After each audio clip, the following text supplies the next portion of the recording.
Hi, Sherry Varconi in Tacoma, Washington, sending my heartiest congratulations to the Pregnancy Resources for 30 years of great work in the Quad Cities. When Vic and I moved there, Carol Swenson was on the committee that brought us there, and she and I started to become good friends, and I kept kind of getting this feeling in the back of my head that I wonder if they have, then it was called Crisis Pregnancy Center, I wonder if they have one here in this area. And I didn't think too much about it. It hadn't been on my mind when we moved there. And we were at the Sunday School Convention in Peoria. That's where pastors and wives go, right? Down a long convention center hallway, and at the end there was a booth by the Peoria Crisis Pregnancy Center. Well, I tell you, I listened, I got material, I was so excited to meet someone that was doing this in the area. They gave us references, they gave us places to visit. I say us because when I got home that day, I told Carol I have a plan for our lives. And so ensued months of investigating and visiting, and like Carol said, open eye praying on our way to go to see a center. We finally decided to get in touch with the CPC, and they had a set of guidelines. We thought we'd get this done in pretty quick time, but no, a long list and varied things that we needed to do. And so we proceeded to pray about it and finally decided the only reason not to go ahead with trying to start a CPC was fear, and fear was not a godly reaction. We asked our husbands how they felt about it. They were behind us, and so away we went. One day, not too far after we had opened our doors, I got a call from a lady in an unnamed government office that I had had to canvass months before, and who had basically said to me, "We've got this covered in this area. You don't need to open up your center." This time, however, she called to say, you know, we've been doing exit interviews with your clients, and we are so impressed with how you are handling them that we are closing down our pregnancy testing, and we are going to refer people to you. That was a great day for me in my heart, because I knew that we were dealing compassionately and professionally with the people of our area. Carol and I spent a lot of time in relationship doing this. We might have thrown in some lunches and shopping along the way. And it was that relationship that helped me to really trust her. She might not have known why she was getting a check in her spirit for something, but if she was, we stopped until we understood what God was saying.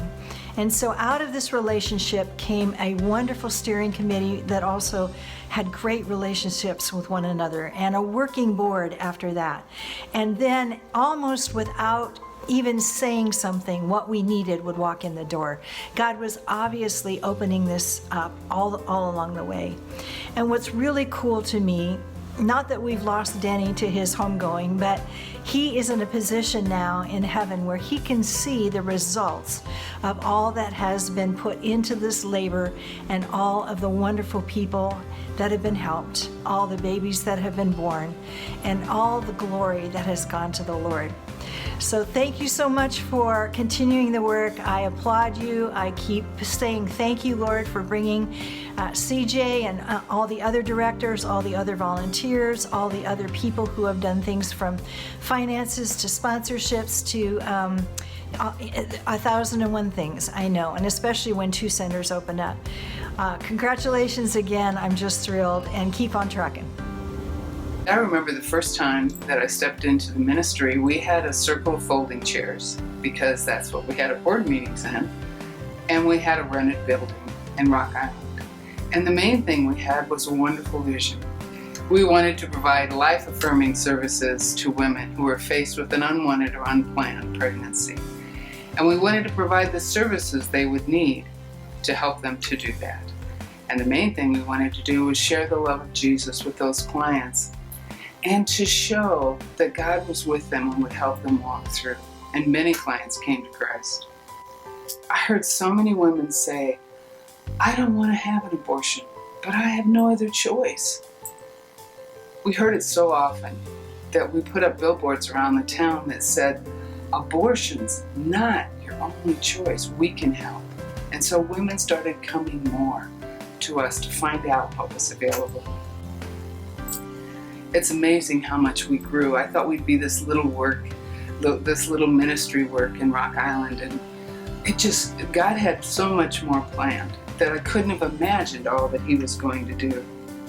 One of the things we did, we wanted to get a hold of the problem to help women not be in a crisis pregnancy. And so we designed an abstinence program that said, I'm worth waiting for.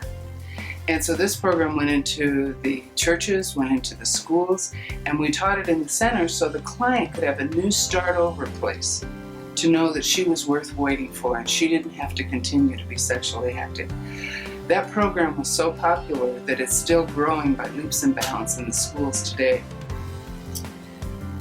We provided adoption education for those who wanted to make an adoption plan because they needed all the facts, they needed support as they went through this process. And we were able to see many of the clients who made an adoption decision.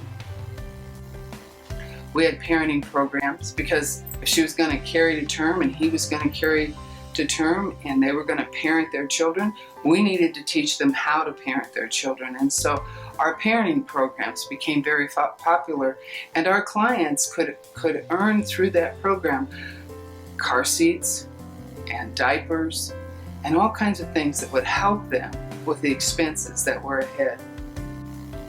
We also provided Bible study programs for the clients that wanted to learn more about Jesus. Many clients came to Christ in the center, and then they needed a beginner Bible study, and so we designed those for them as well. We saw a lot of clients that were just devastated by a past abortion. Some of them were doing very self-destructive things. And so one of the things that we did was we went to be trained through CareNet, our affiliated organization, and they trained us how to provide post-abortion peer counseling.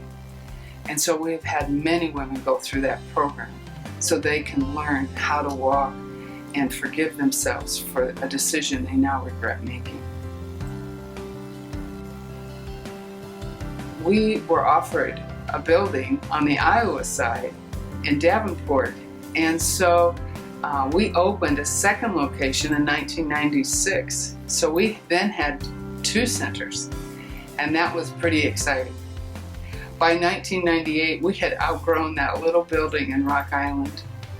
And so now we moved to downtown Moline and to a little larger facility, and since then have even outgrown that. We also knew that ultrasound was becoming the window to the womb. And so it took us a couple of years, but in 2001, we started providing ultrasound for our clients so they could literally see the child within them. And that ministry has continued to grow. To become a medical model, we had to have a doctor, we had nurses, we had ultrasound techs, and it just opened up a whole new avenue for women to really realize what was happening inside their body, and for men to realize that too. I saw many moms who thought abortion was the best choice for their daughter, and once they'd see the ultrasound of their grandchild, they felt a whole lot different. I'm a registered nurse. I've wanted to work with pregnant women and deliver babies since I was in junior high. I was blessed to be able to go to nursing school and get those kinds of jobs. And then I was reading the paper one day, and they said that the Crisis Pregnancy Center was going to start doing ultrasound, and they wanted to have a nurse. I thought, I believe I could do that. And so I was able to get the job, and we started doing work towards doing ultrasounds. But it was nothing like I had done before. We had to work on policies, procedures, forms for the ultrasonographers to fill out, for the doctors to sign. We had to find equipment, ultrasound equipment, videos. We had to find tables to put them on. We had to get all the medical supplies that we needed. We had to find ways to sterilize the equipment that we had. And that was a lot of hard work, but after 6 months we were able to start doing ultrasounds. And what a treat that was. It was an exciting day when these girls came in to do an ultrasound and they got to see the baby's heartbeat. Like CJ said, a window to the womb, and people thought it was just a little dot, but it was actually a baby. And if we waited long enough, they could see the baby move. When I became the nurse manager in 2006, I had no idea just how impactful that would be for me. I learned pretty quickly the most important thing I could do would be to connect with the women and whoever was with them. And also just to understand how much courage it took sometimes for them to even walk through our doors.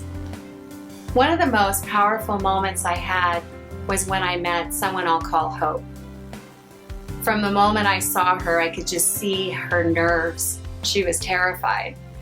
And once I sat down and heard her story, I understood why. Because she had been raped and this pregnancy was a result. She did not want to have an abortion, but she was overwhelmed with her situation. When I did the ultrasound, I was really concerned about how this would impact her on an emotional level. It would anyone. But what amazed me was looking at her face as she looked at her child on the screen. It was a look of sheer awe and wonder. She was mesmerized. I don't even remember what she said. It was her face.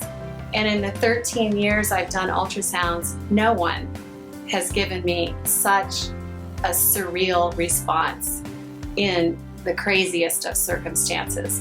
And after that ultrasound, she chose life for her baby. But you know, sometimes, many times, we didn't know what their final decision was going to be about whether they would carry or abort. And I met with a woman named Mary. She came in, she left her 3 well-behaved children in the lobby. She was very soft-spoken and polite. So it did surprise me a little when she said, "Oh, I'm considering an abortion." She was married, and there were some complications to her situation. And she said having a 4th child would just be overwhelming for her. And even after the ultrasound, she said, "Well, I have a lot to think about," and she left undecided. Many months later, I got a card in the mail, and I opened it up and was surprised that it was from her. And she said, "I was lying beside my baby son, and I was thinking just how grateful I am for his life. And it occurred to me, I never thanked you." And inside the card was this beautiful picture of a little baby boy. Those are the moments that we live for. I was blessed to be able to work at the Moline Center and the Davenport Center, and I took a leave of absence, and I came back and took the training and did the volunteer at the brand new Moline Center. What my surprise was that a lot of the forms and the procedures for the ultrasound program was much the same as when I had started it. So I'm very grateful to my Lord to be able to do this work. The other thing I'm so grateful for that as a nurse, I can talk to the girls about Jesus, our Savior, and share that news with them, because at a doctor's office or hospital, you really aren't allowed to do that. So I'm very grateful to my Lord for giving me this opportunity, and to continue on to volunteer as a registered nurse with the center. In the years that I've worked here, I was able to work in the Moline Center and the Davenport Center, as well as our newest location on 16th and Moline. And I also participated in launching the mobile medical unit program. That was amazing because then we could bring ultrasound to people who couldn't come to our centers. I just have a lot of memories through those years, and I'll always have that. They're precious to me. In the first 20 years, there were so many client stories. I couldn't have time to tell you all of them. But it's been just exciting to see what God's done in the lives of people, and He continues to do that kind of work today. We're grateful for the support that we've had from our local community. We're grateful for those who've donated to us and those who volunteered with us. You've really been the hands and feet of Jesus to our clients. I want to share with you the letter that we got from the grandmother of the first baby that we ultrasound. Dear CPC Pregnancy Resources, I'm the mother of a single 19-year-old girl who recently found out she was pregnant. She was filled with confusion, apprehension, disbelief, and fear. The usual emotions of a single girl faced with a surprise pregnancy. The reaction of some of the family members added to her burden. When she went to have the ultrasound you offered and saw her baby for the first time, all that was lifted. It made such a difference to actually see that life growing inside and hear that heartbeat. Now she knows the ultrasound pictures and says, "That's my baby." What a difference you have made. She is looking forward to a future with her child. Thank you, a grateful mother and grandmother.